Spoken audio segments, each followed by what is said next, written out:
We are looking at how to pronounce this name from Greek.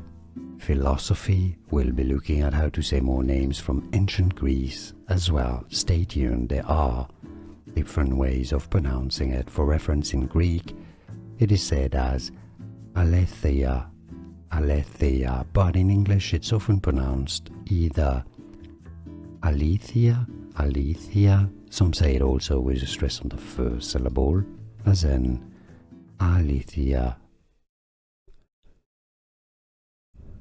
We are looking at how to pronounce this name from Greek.